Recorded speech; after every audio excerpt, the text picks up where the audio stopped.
Well, welcome, my Chemo Kitchen friends. It's Bob. And in this edition of the Chemo Kitchen Podcast, I speak with Jenni Lane, a patient at the Rogel Cancer Center at the University of Michigan. Jenni was diagnosed with breast cancer in early 2024 and has been undergoing treatment for this. And I catch up with her and talk about how it's going. So listen in. I think you'll find this very informative, real experience from a real person going through it. Here we go. Hey, Jenni. Hey, Bob.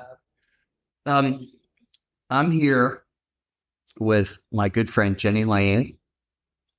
And one thing we didn't have in common after 22 years of knowing each other was being cancer survivors together.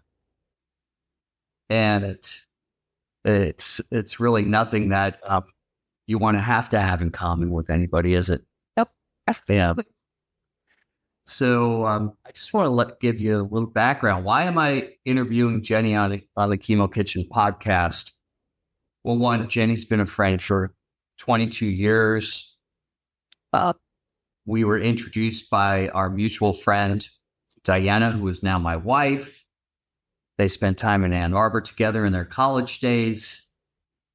Then I met Jenni out in California when she was visiting.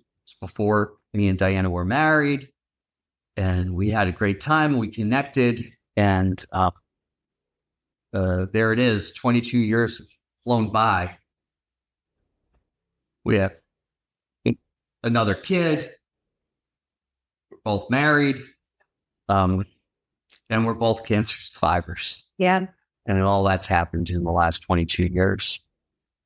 And I just want to say welcome to the podcast, and thanks so much for being vulnerable enough to share time. But thanks for having me, because I know not everyone operates this way, but for me, being able to externally process, tell my story, be vulnerable is a really important part of my healing.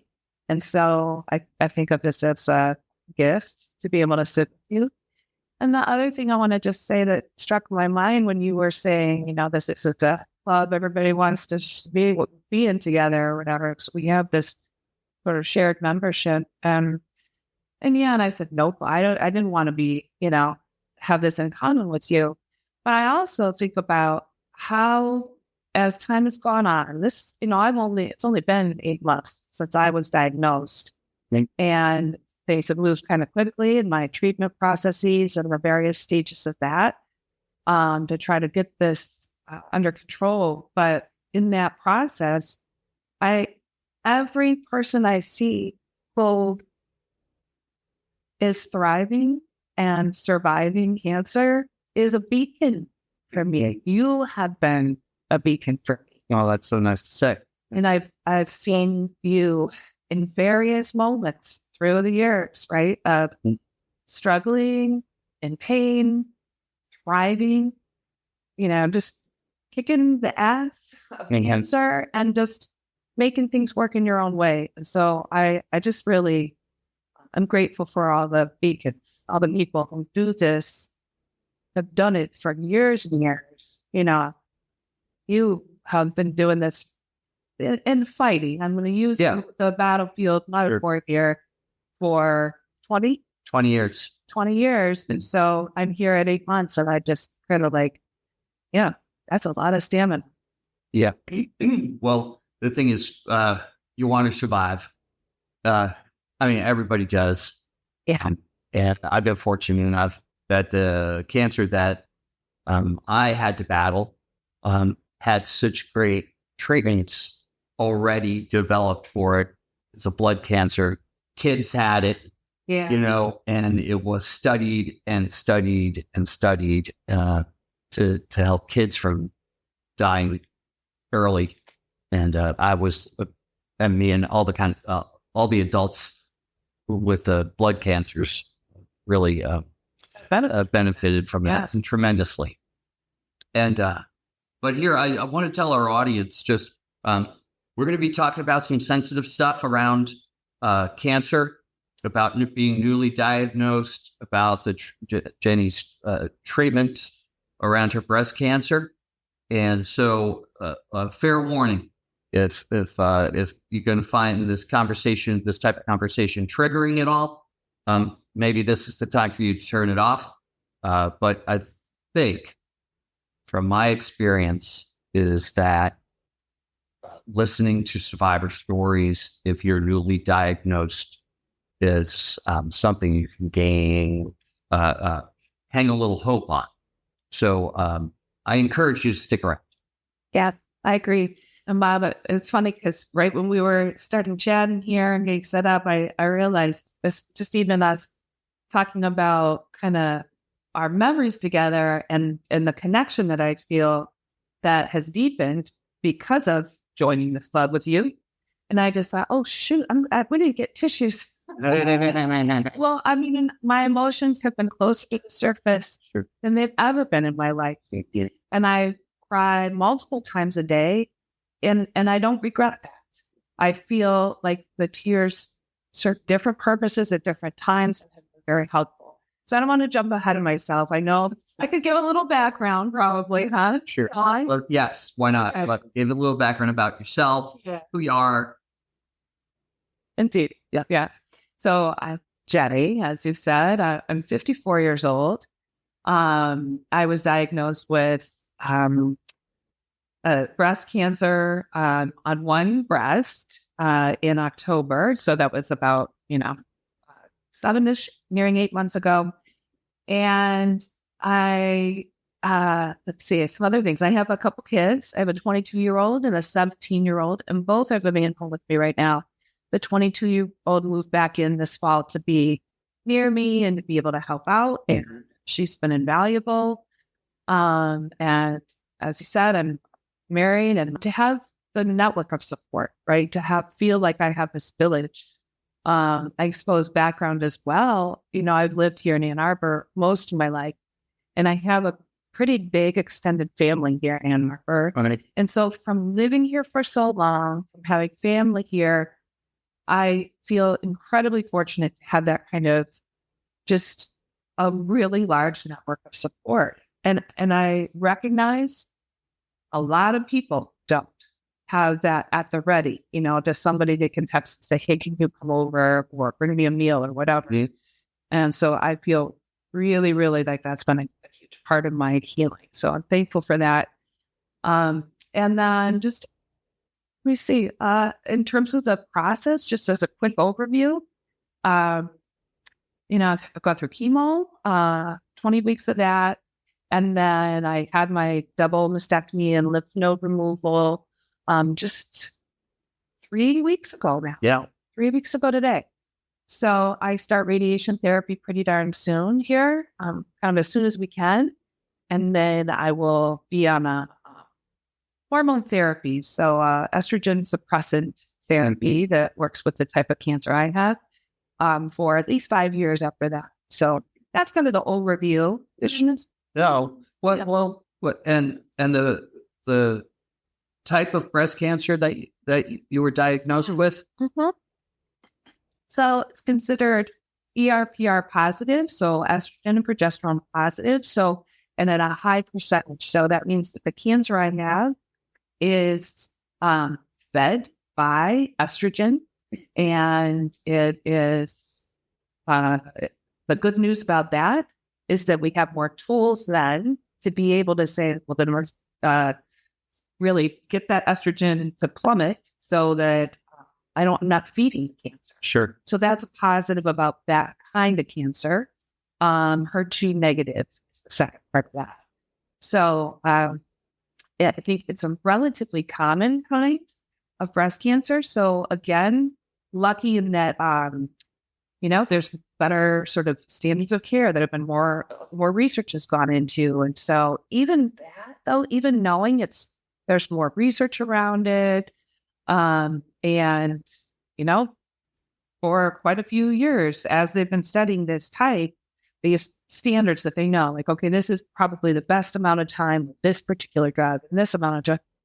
It still feels like people are kind of guessing. Yeah. You know?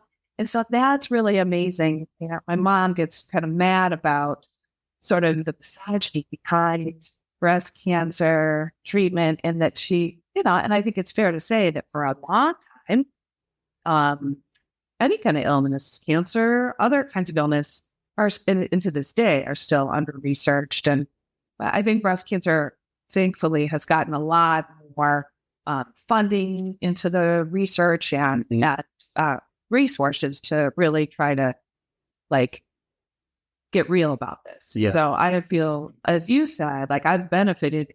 I was talking to my surgeon about this and saying, like, my mom was kind of pushing back and saying, like, what? How do we still not know this? And I was like, Mom, you know, I'm glad I didn't have cancer 2 years ago, 10, 20 years ago, and know what we know now. And, you know, be even better if it was 5 or 10 years from now.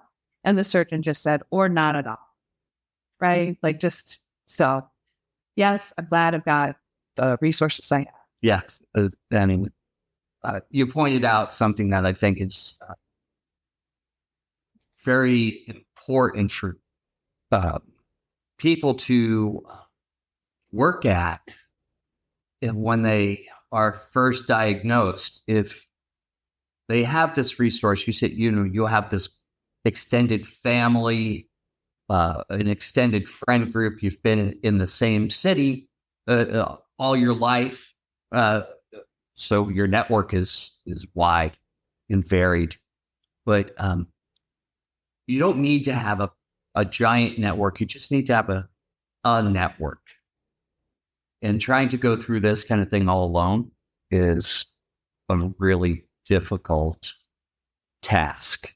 It becomes a task instead of recovery. Yeah. And survivorship. So, you know, to anyone who's listening that's newly diagnosed, if a few friends, a family member, somebody who can just check in on you is so important to have that, because carrying this kind of load on your own it can be crushing. Well, we're going to take a break right now just for a moment. Get the tissues up here that we forgot before we continue our conversation. Well, we're back, and let's dig into that kind of how you found out, how you realized what you had to go through, testing stuff, and the feelings around that, emotions. So, tell me, how did you find? Did you find a lump? Did you find was it a mammogram or? So I'd gone to my primary care for my regular annual well visit, keep up on my stuff. I had my laundry list of things that I was asking her. And right at the very end, I said, so the final thing is I have this weird spot on my breast. Can you take a look? And she gets me up on the table. And the moment she looks at it, she literally jumped back. And she was like, I want you to get in as soon as possible. I went in, I had a high definition ultrasound, and the radiologist sat across from me and said, I can tell you with certainty you do not have breast cancer. And what had happened was I had this sort of divot in my breast where 30 years ago, I was in a car accident, and it was consistent where the seatbelt, had created some scar tissue or something. And because I had said, like, it could be from the car accident, I don't know if I suggested that. And she was like, this looks like it's right where the seatbelt was. So, you're good. And then 7-8 months later, I had this lump that was like on the same breast, but in a little bit different spot. And it was just getting bigger and more painful. And I remember for a couple of weeks thinking, I don't want to be that patient. It was like, what are you like having nothing on my breast? So I went a few weeks And it just got to the point where it was so uncomfortable, and I was able to get him right away. I saw somebody else who was not IPCP, and he also at that point was like, get in right away. And that was like first thing in the morning. I went over, he was able to get me in. And it was that weird feeling throughout the day where the people at the front desk like said, oh, you go right on back. Oh, yeah. Like everybody knew that I was there. And he, like I could tell from that, his look on his face, the PCP, and then everyone I saw throughout that day, this strange, no one could say the word cancer because they hadn't said the pathology in yet to be able to say it for sure. So I had the high definition ultrasound again. The radiologist came in and I could just tell. I could tell from, she said, deeply concerning, like very, she just, the looks on her face. She said, I'm going to try to get you in for a biopsy. I go out, change into my clothes, and someone runs into the fitting room. Jenni, are you still here? Anyway, you could get in for a biopsy. We've got, we paged to the provider and she come over. They did a triple biopsy that day. They biopsied my armpit to get the lymph nodes. That's right. Showed up on the ultrasound as well. And then 2 different spots in my breast. And then when the provider who was doing the biopsy, when, like I'm conscious and chatting with her and I'm asking her questions, I'm trying to get her to say the word cancer. Because I know that's what's going on. But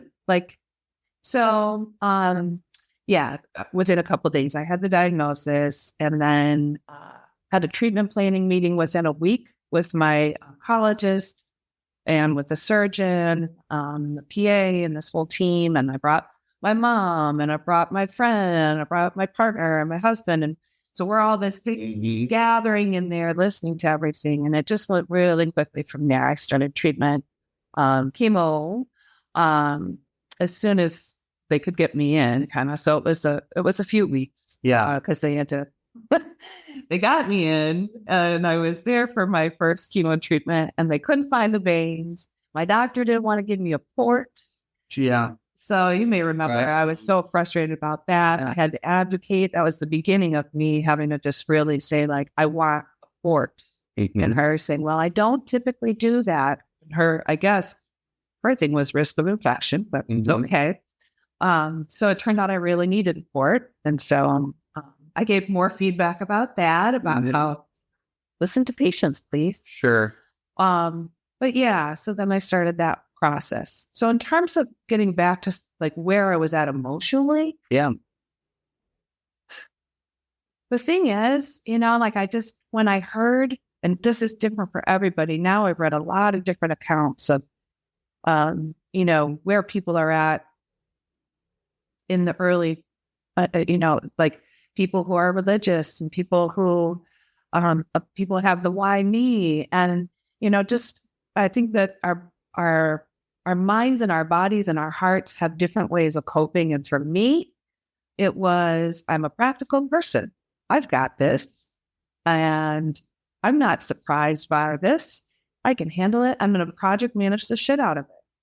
And so I think I had that mindset for some time there. You will recall probably, and you were so kind not to laugh at me. I mean, how can you laugh? But like, everybody has to find that process for themselves that they're going to get some, whether, it's a feeling of, maybe it's a feeling of having some control. Yeah. Right. Yeah. If you can project manage the things around it. Yes. You can't project manage the chemo attacking the cells, and whether you are going to have hair loss or you're going to have neuropathy or your fingernails are going to get brittle. All those things that right? And I think I didn't realize, of course, I mean, how can anyone realize on an emotional level, the types of feelings I would have.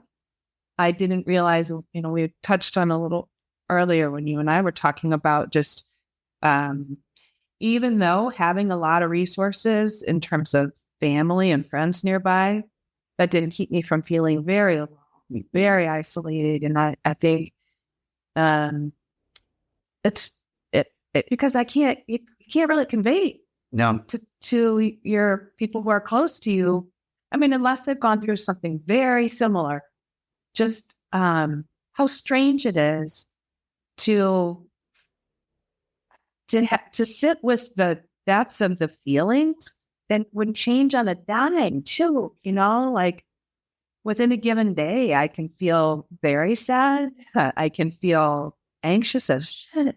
I can feel powerful and on top of my game, and like, all the therapies I've had, which I know we'll talk about, but all those things have made me feel competent and capable, and also just deeply sad. Yes. So, let me get back to where we were, because I've got some brain fog too, Right. which is another thing.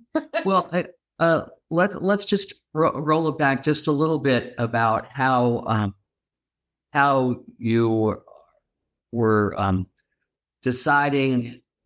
You found some strength, but you were still really feeling alone.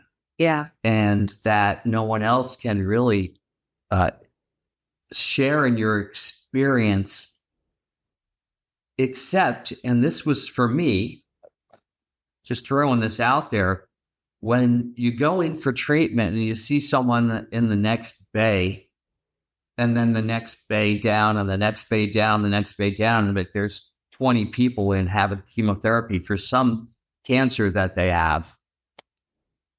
There, I would always feel some element of like, there's some other people who know what I'm going through, and I can feel you. Like I can look at you and see you, and I know you see me. Yeah. Yeah. And this thing we're going through right now, having all this, these chemicals to fight cancer that are so harsh on your body, we can all, now we're in it together. Yeah. That's the time I didn't feel so alone. Yeah. Yeah. Like sitting in the waiting room, right? And like looking around. And, I know every sort of cancer center set up a little bit differently. And so for me, I think like waiting to get my blood draw in the cancer center before every single appointment, waiting in the waiting room, you start to recognize people come on the same day, and just that it is a kinship. Like, and it probably is different for different people. Some people keep their head down, don't feel like they want to be like, and maybe even feel like I don't want to associate myself with other people who are sick, because that's facing it in another way. For me, immediately when I would see someone, especially as time went by and I lost my hair, and I'd maybe be out and about in the world, maybe with a mask on, just no hair or my hat. And I just feel like sometimes when you've been there, there's certain sort of features, right? My face was a little puffier. I feel like my skin tone changed a little bit. I didn't have my eyebrows or eyelashes. And I see someone who I just feel like would like clock me, scan and just know and just give me a look, like like a nod and a smile, just like, I see you. That made me feel good. And like, just kind of, I remember that. And I can tell you, I do that little check with people I know, I see out in the world who are going through chemo. I almost intentionally, say it's at the market or something, I almost intentionally try to catch their eye. Yeah. So I can give them a little like, hey, yeah, I got you. Yeah. I see you. I see you out and about. Yeah. Still working the world. Yeah. And getting to it. I was at the ice cream shop, and like this young guy, I mean, like early 20s, maybe, I saw him do a little double take, right? Like look up. I was totally bald at the time. And then I saw him look the second time, and he just kind of, squared his shoulders, and he saluted me and then carried on about his work. And I was just like, how touching is that? Yeah. Just someone out in the world recognizing him and seeing him. the whole thing. It's become a catchphrase for a lot of things, but you are not alone is something that we both know of from our listening to the great radio station KEXP, and of course the DJ John Richards in the morning, and as you are not alone for mental health. Then I say that now as I end anything I put on social media, that you are not alone, and somebody saluting you just out the like that. What a lovely thing for that person to do. And other places that made me feel not alone, other ways that made me feel not alone. It's sort of mixed bag. The social media groups, mostly Facebook groups. I felt like I found a lot of practical tips and tricks that, your doctor's not telling you. You don't learn from the nurses even. And even just like products, right? Like, oh, I just bought something else from Amazon yesterday. Just like all this. And that is because, again, I have the fortune of being able to afford to buy something that's going to help me sleep better. This little pillow for my lymph node area, my armpit that's sore now. Yeah. So anyway, those tips and tricks were great. And also, again, those stories. There's one website that I found through those groups that is a collection of stories and videos and testimonials that, certainly there are posts where I feel like, whoa, that's really not helpful for me. And then others that have been just invaluable. And then the resources that were available to me, maybe I can share a little about those there. Sure. Yeah, let's talk about that. Because when you told me about this originally, I thought, wow, I didn't participate in some of these, and it was because it wasn't like my bag. But then after hearing from you about it, I thought, what was I missing? And what I could have taken advantage of, and I had to reset my own mindset around how to, accept that, and maybe even help people or lead them to these kinds of things too. So please, I'm really want to let our listeners know about the resources that you took advantage of through the place where you had your treatment. Yeah. Okay. Yeah. Some were through the place I had my treatment. Others were sort of in this community where there's a lot of healers in Ann Arbor. There's a lot of different types of therapies. I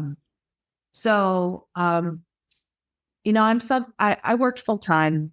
I'm on leave of absence right now, but I worked full time all through chemo right up until close to the very end of it, before I started on short-term leave. Just as a little side note, I'm coming up on long-term disability in a couple, actually right now. But I am going to go back to work in 3 weeks. Yikes. I work remotely, so that's a blessing for this. So yes, I can be at my computer and take a little break when I need to. But back to the resources. While working full time, still, those first few months, I really recognized that I needed for me to prioritize going to those appointments as if they were medical appointments. Mm-hmm. So my boss was pretty flexible, knew like I'm going to be gone for these medical appointments after I disclosed that I've been diagnosed to her.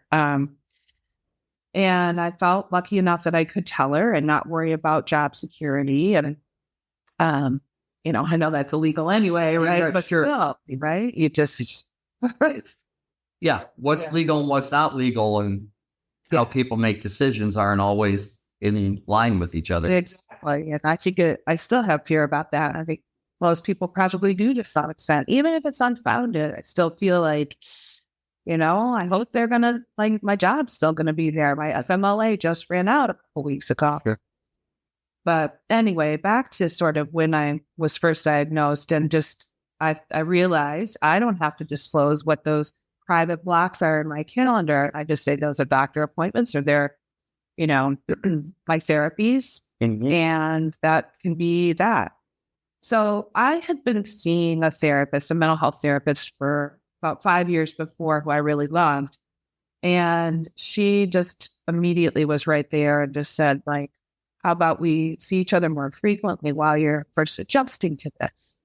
So that was, she's a godsend anyway, but she's really been like a steady support. But apart from that, in terms of alternatives, here being in Ann Arbor, there's the University of Michigan Health System that's really convenient because they have a leading cancer center and lots of resources. And so they were endowed through philanthropies to be able to offer services, complementary services at no cost to patients. So art therapy, guided imagery. There's a therapist who did just guided imagery therapy in oncology, like for oncology patients. And there were a few others that were options for me. There was music therapy. And I don't even remember the others because when I heard them, I was like, well, shoot, I'm not going to be able to step away from work that much. And virtually, provide virtually, so I didn't need to like travel. And so I also had a couple of friends who had really strongly suggested acupuncture, and another friend who suggested a practitioner who she recommended who does body work, who I'd gone to years ago for a prenatal massage. And that was just great. It was like 20 years ago. And she now, instead of doing massage, she does this somatic healing and somatic body work that is a little bit reflexology, all these different things but very responsive to kind of what I needed emotionally at any given time I go to her. Opening up some energy. Yeah, exactly.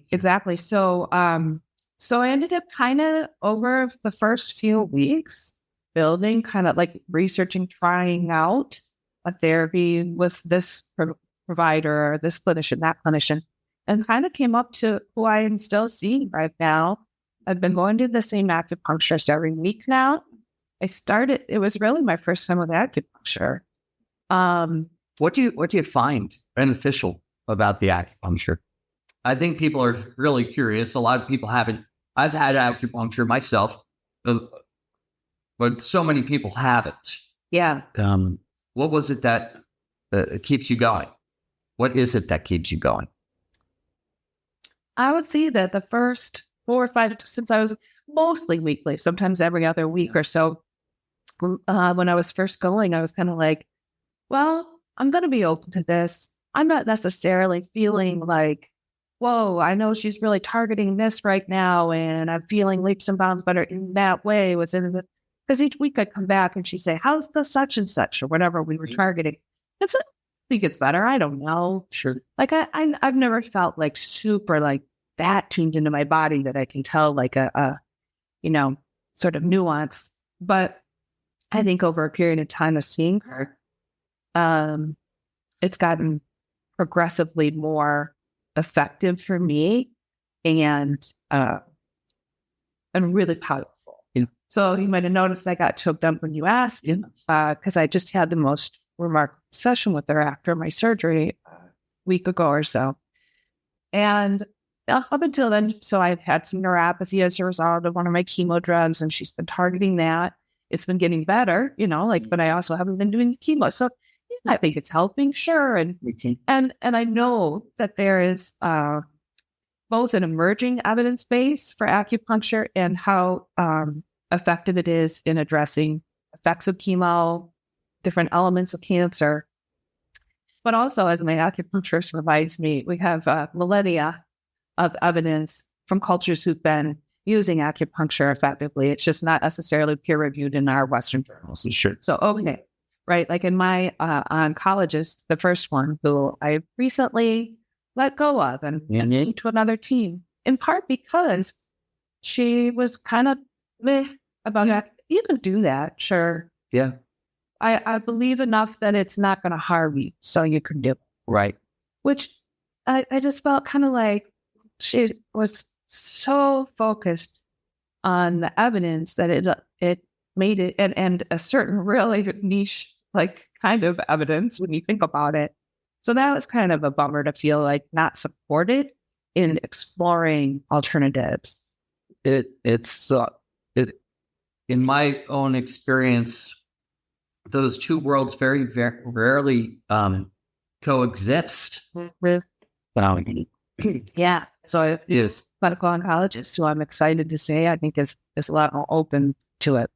But getting back to the acupuncture, I had known enough and done a little bit of research myself to know that there is a emerging evidence and that it's, been effective for a lot of people around a lot of things. So staying open-minded, I think, was kind of where I was at that first couple of months of going, at least. Yeah. Then starting to kind of feel like, oh, I actually am really relaxed during these sessions. Like at first I was like, okay, what do I think about for 45 minutes, right? It's kind of like when you're in a concert, you don't really love the music and you're like, all right, go to my mind palace or whatever, like make use of this time. But eventually I started feeling like I reached a state of relaxation that was just in and of itself really helpful, if not other things happening with my chakras and other things, Sure.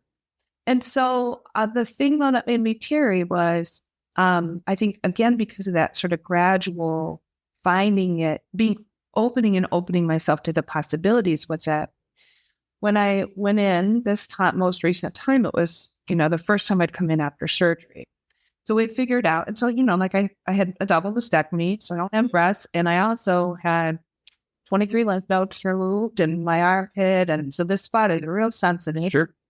And so she set me up kind of leaning on the table, sitting in a chair, and told me about the protocol that she was going to do, which was, she said it was to address existential panic that your body parts experience when they're sensing like, oh, shit, our life is in danger.